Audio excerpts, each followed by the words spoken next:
Happening right now with COVID and what's happening with sellers. It is a seller's market. So with that said, okay, back in March, all the sellers that were scared of COVID took their homes off the market. People that were worried about having people come into their homes took their homes off the market.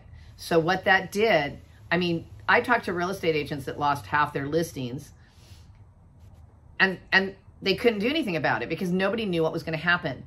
So people withdrawn and canceled listings. Now think about all those people. Now think about all the people who wanted to list. They said, Guy, we're going to list in 2020 and then we're going to make a move. And they went ahead to go do that, but then they were scared because of COVID. So those are thousands of homeowners that wanted to sell that didn't sell during 2020 that still probably haven't listed yet. Now, when everybody lets the floodgates out, floodgates are going to come out. That's when the buyer's market's going to come.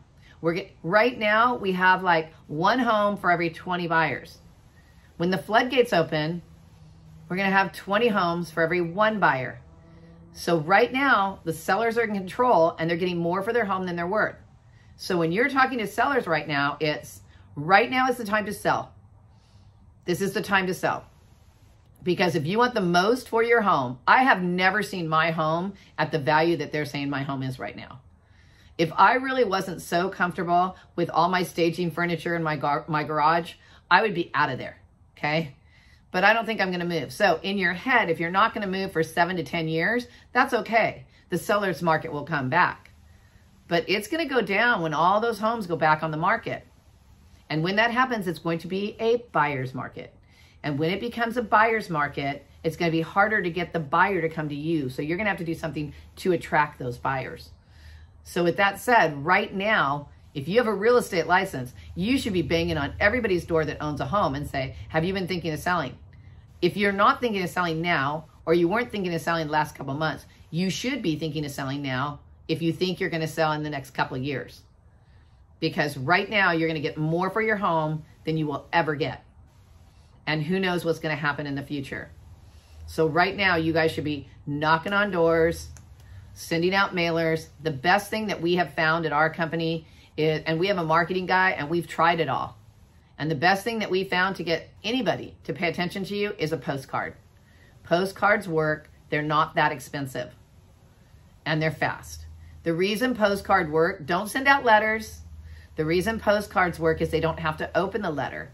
Because if they know it's a marketing letter, they may not even open it. They'll just put it like I do. I look at the outside of the letter. If I know it's a marketing letter, it goes straight into recycling. I don't even open it.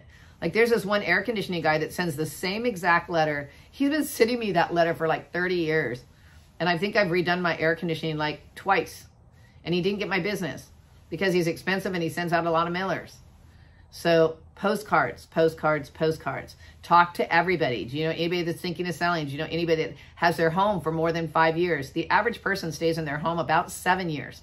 Why did I say more than 5 years? Because in 2 years, the house isn't going to be worth what it's worth today.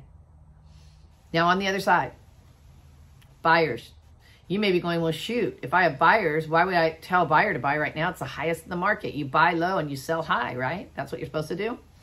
Well, let's say that you have a buyer that needs a home. They're getting married and they need to move. She lives with mom, he lives with dad, whatever. They live with their family and now they're going to move in together. They need a place to live, okay? They got a job transfer. They're coming from Minnesota. They need a place to live. Well, they can rent really low for the next few months and see what the market does. But if they look and they find the perfect home, the perfect neighborhood, the perfect school district, the perfect home that they want to be in for the next 10 to 12 years to raise their children, how often do you find the perfect home that you love that's going to be perfect for you for the next 10 to 12 years? If it's going to be 10 to 12 years or more, go for it now. If you're getting a great deal, for some reason you're getting a great deal and it makes sense to move forward and you're only going to be there 3 to 5 years, it's going to depend on what you're going to do with it and if it has room to improve. And a lot of people don't know how to improve a house or make a house different. I mean, my son can walk into a home and reconfigure the whole floor plan and know exactly what it's going to cost in about 3 to 5 minutes. And he kind of passed that on to me. So every time I see a home, it's like I walk in, I'm like, this could be done this way.